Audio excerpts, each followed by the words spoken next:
Hello again, my friends. My name is Christine and my husband is Steve, and we are here again with you today to do a painting, give you a little art appreciation, and some information about a wonderful animal today. And I'm so glad to be here and share with you.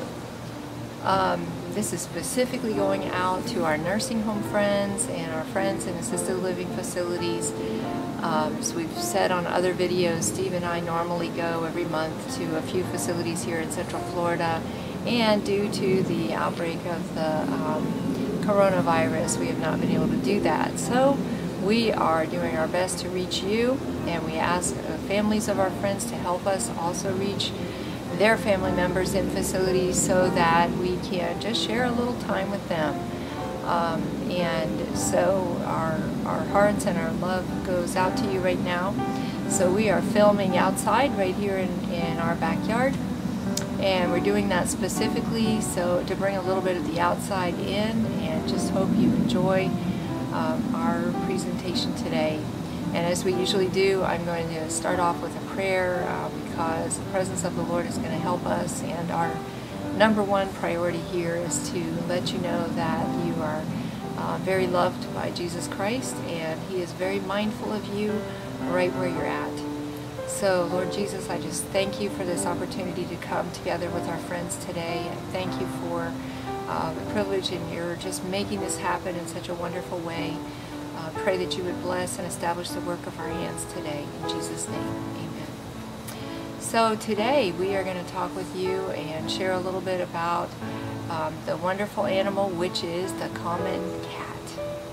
And so I'm looking right now and watching Steve paint, and he does such an amazing job. Steve was trained at the Art Institute of Pittsburgh to learn how to do fine art, and also he was, in his career, he was a sign maker. So he's just wonderfully artistic, as are our four children, and I can see him starting today with a lot of greens.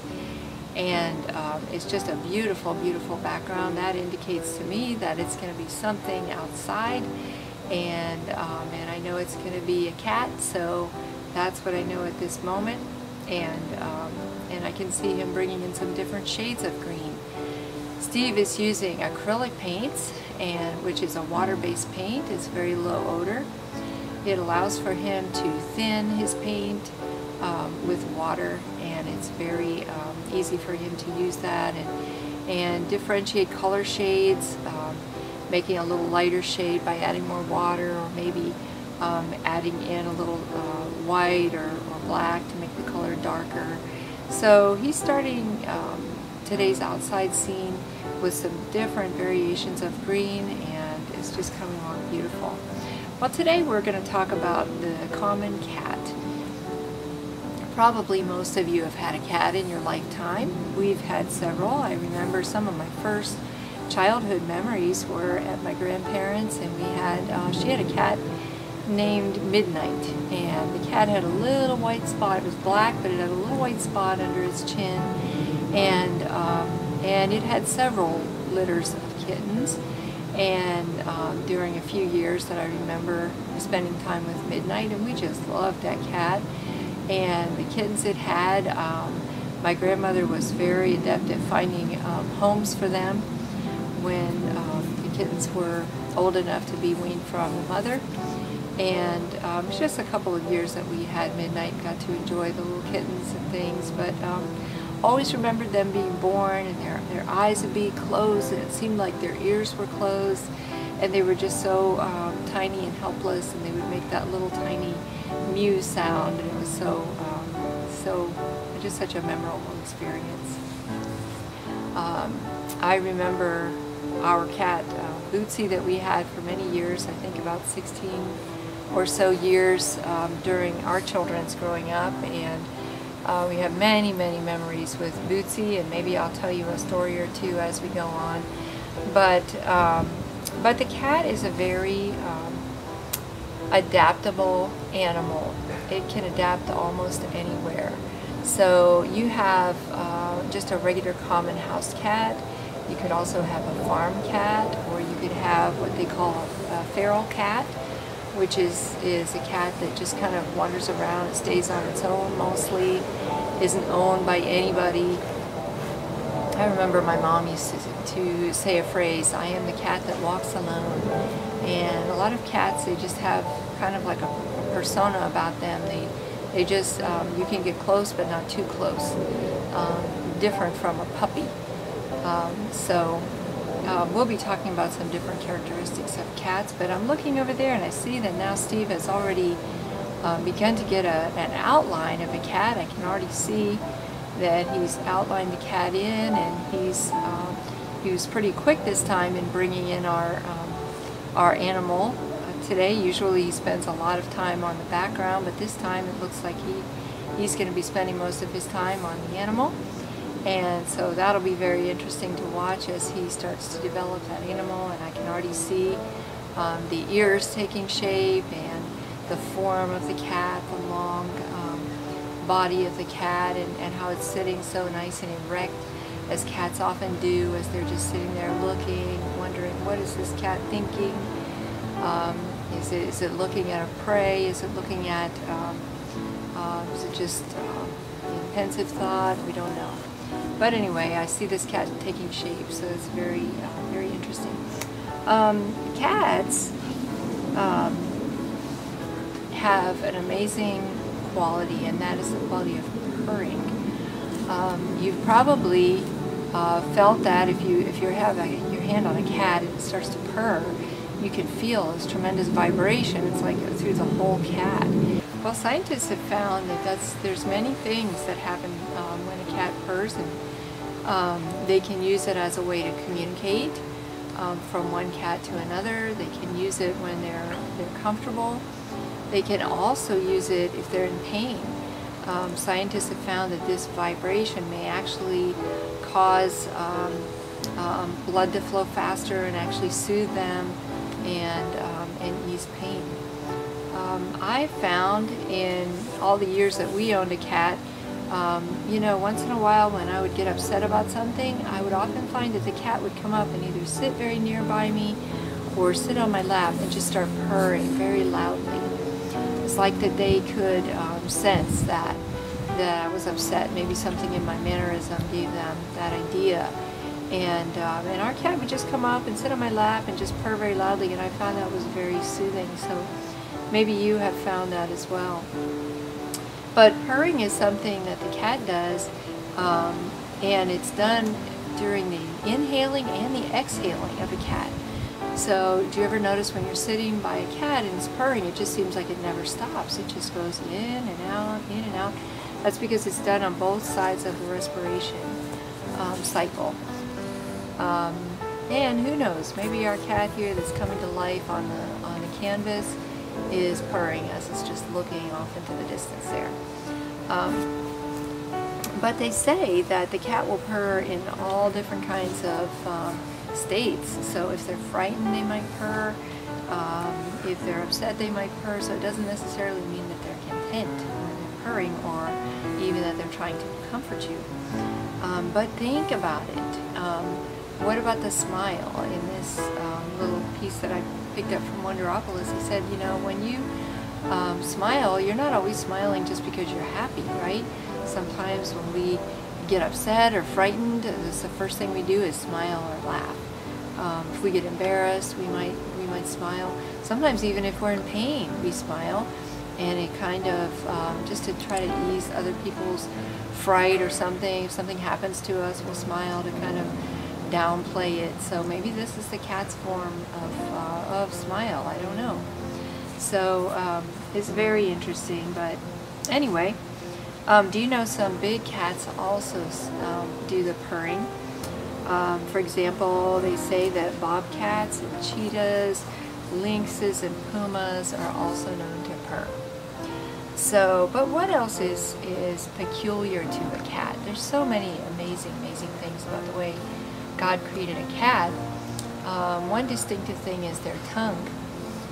It seems to, it's very rough. If you've ever had a cat lick your hand, you probably remember feeling that very rough tongue. So when a cat catches its prey, Sometimes people think that they're cruel because they like to play with it. They'll tend to bat it around a little bit, and we've certainly seen that as we had farm cats and seen how they play with their prey. But scientists have found that actually they want to make sure that this little animal is weak enough for them to do the kill. So even though a cat might seem you know, very domesticated and just wonderful to be around, they are an animal of prey, as well as being an animal that is prey to predators. So they can, you know, larger animals can come after cats. Certainly large dogs will once in a while attack them. Coyotes will. So they're kind of in the middle there of the food chain. But they will go after things and tend to play with them. But they have found that scientists have said that they're just wanting to make sure that they're weaker, and they're able to complete the kill. And so it's nice to know that they're not intentionally torturing an animal. But another interesting thing about the cat is sometimes they will bring, like our cat many times would take little lizards up and put them on our doorstep, or maybe a little unfortunate bird. They will catch a bird and put it on our doorstep, and it's like, what is that all about? Why are they doing that, you know? We've often wondered that. We really didn't want those little things, but in reading up on the cat, it's found that they tend to do that. They consider you part of their social structure, and they seem to think, or scientists seem to think, that the cat considers you a higher, on the high end of the social structure in your family, and so they're bringing something to you as a gift. And another thought is that they're trying to teach you how to kill and eat so you can provide for yourself. So that was very interesting. But as I'm watching Steve bring in this cat, it just looks like that cat has got a fixed gaze straight out. I wonder what he's looking at. He's sitting very straight and erect, and I noticed the ears are almost straight up. That's another amazing thing. The cats have a very keen sense of hearing. And when I was reading on them, they said that the cat can hear like 10.5 octaves, where humans and dogs can only hear about 9 octaves. That's the pitch, the level of pitch on a sound that you hear. So they're much more in tune to things. They can definitely hear mice scurrying and eking, and God made them in such a way also that they're kind of able to turn their ears. Have you ever seen the cat kind of turn their ears towards you if you call them or do anything? You see them kind of perk their ears and stand them straight up. So this cat in the painting here, it looks like its ears are straight up. It's definitely alert and paying attention. One of the things that I found out about cats is that when they're afraid, their ears will tend to go back. If they're afraid and they're hissing, or they have a predator after them, their ears will tend to go back. The scientists think that that's one of the ways that they protect their very sensitive ears in a pending, like a cat fight or something in a wrangling with some other animal. So they could do that for that reason. But their ears, you can tell a lot by how their ears are positioned. So now I see that it looks like this cat has got a nice tail that's standing up there, and it looks like maybe it's right in the middle of a wag. You know how they move their tail back and forth, almost like a serpentine motion. Just the graceful move of the cat, or maybe if it's excited, it's moving quickly. Steve is bringing our cat. He's using, looks like some blacks and whites, and making some grays, maybe even a little bit of brown in there. to bring some color into our cat and just kind of bringing the depth into that cat. You'll see when he's painting, when he's using the darker colors, that kind of sets it back in, makes your eyes focus on the lighter things. That's a way that an artist can bring depth to a painting, to make it look more like a 3D object in front of you instead of just a flat piece of artwork there. So I see that he's using some darks at the top of the cat's head and under his chin a little bit, his chest. So he's setting it back. Also, that tail is back there, is very dark, indicating maybe there's a shadow falling on the tail from the cat's body. So that's very interesting. And again, I'm just seeing that cat's gaze going straight ahead. So he's definitely looking at something. So we're going to have to find out what that is.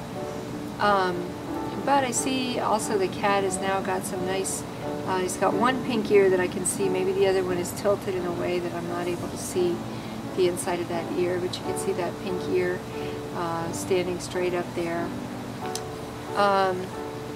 What else about the cat? There's so many amazing things, but the fur on the cat. If you ever just sit there and stroke a cat, it's very relaxing just to stroke a cat and see, you know, if they start purring, and it's just very relaxing. It's just something that relaxes both us and the cat. All right, let me tell you a little more about. We were talking about the cat's rough tongue, and one of the things that I didn't mention was that the cat's rough tongue is used a lot for grooming themselves, and cats actually will spend quite a bit of their time grooming themselves, and that unfortunately can lead to hairballs for them, which sometimes cause them a problem. But their rough tongue, which is so good at cleaning their skin from maybe grass and things that get in as they weeds, as they are outside, or just maybe even walking through your home, and they pick up little things on their very soft fur. They spend time cleaning their little paws, even their claws. You might see them. Their paws are both they're retractable and protractable, which means they can put them out and bring them back in. So generally, if a cat is at rest, you'll see just a little bit of their claws out, but they can definitely bring them out if they're afraid, or maybe they're out on your tree in the backyard. Like right now, we're in our backyard. Many times I would see our cat out here, and the cat would just be clawing back and forth, almost like kneading on the tree, and they were actually just sharpening those claws. They use that time to sharpen their claws. There's also like a soft membrane that can kind of grow over their claws, and that will just pull that membrane off and make them nice and sharp again. And as I'm looking right now, I'm seeing that Steve has brought in some greenery. I don't know if that's maybe a branch of a tree, or but definitely some greenery around this cat. So we see that it's outside and it's enjoying the outside air, still looking very straightforward, very intent on something. But I'm seeing that beautiful greenery come up, and that's just lovely as he's taking the greens and mixing some darker colors like blacks in with the greens to make the dark. And now I'm seeing that something else is starting to take shape on there. Maybe this is what the cat is looking at. I don't know. These yellows and colors starting to take place in front of the cat. So this must be what the cat is looking at. So, but back to the cat grooming themselves. They spend quite a bit of their time doing that. Also, you'll find a domestic house cat spends a lot of time sleeping, especially as they get older. As our cat got older, she spent a lot of time sleeping. And so that's what we found with her. As she got 15, 16 years old, most of the day she was there sleeping. Less and less time out hunting prey and, you know, chasing down moths or butterflies or things. But wow, as I'm watching this painting unfold, it looks like what's in front of the cat there is a butterfly. Wow, isn't that amazing? And I'm starting to see it take shape, and it looks like this butterfly is actually closer to us, and the cat is sitting on the other side of the butterfly and looking at it. So, because the butterfly, the wings itself and everything compared to the cat looks very large. So, wow, isn't that interesting how he's used that to further allow for us to have some depth in our painting today, so that we're looking at something more close up, and then we're seeing the cat behind it and fixated on this butterfly that's taking shape in our painting today. Just a few more facts about the cat. They generally tend to hunt alone. You can see them if they're chasing down a mouse, chasing after a butterfly or a bird. They're doing it on their own. One of their main forms of attack is they'll sit very, very, very still, and you'll see them not making a sound, but they're focused, kind of like the eagle. We talked in one of our other videos about the eagle and how it just locks its eye on the prey and doesn't turn its eye until it actually already has the prey in its grip. So the cat will just be very, very still and focused on what it intends to pounce on, and then very, very slowly and quietly it will then suddenly jump on the prey. And so it might be successful, it might not, but anyway, I don't know if this cat is planning to jump on this butterfly. It might. So right now it just looks like it's contemplating it, and I see that tail standing up there very erect. So that's very, very interesting. I'm starting to see the black lines and the butterfly. Maybe this is going to be one of those beautiful monarch butterflies that's just made its way out of the chrysalis and is now resting its beautiful wings on a little branch there in front of the kitty cat. So we're just seeing that take beautiful shape. A few more facts about the cat is that they can mate with other cats and form a litter before they're a year old. So if you have a young cat and you don't want to have kittens, if it's a cat that is allowed to go outside and in like ours was, our cat Bootsy was allowed to go outside and inside. We had a door in our garage that she would use to come in and out, and we would put her food in there. And oftentimes at night, especially if it was cold, we'd open up the door and she would come in and spend the night in there, especially as she got older, because we were afraid that something would harm her. She wasn't as fast anymore as she used to be. So but back to my train of thought, when if you have a young cat, you may want to consider getting the cat neutered or spayed. In addition to not having to worry about litters of kittens that you're now going to have to take care of or find placement for, they have found that it can actually double a cat's life if it is spayed or neutered, rather than allowed to go through the normal cycle of its life. So also an interesting thing about the cat's lifespan is they found over recent years the cat's lifespan has been increasing and increasing, whereas back in the 90s it was probably the lifespan was maybe 7 to 9 years, and now it's can be 15, 20 years.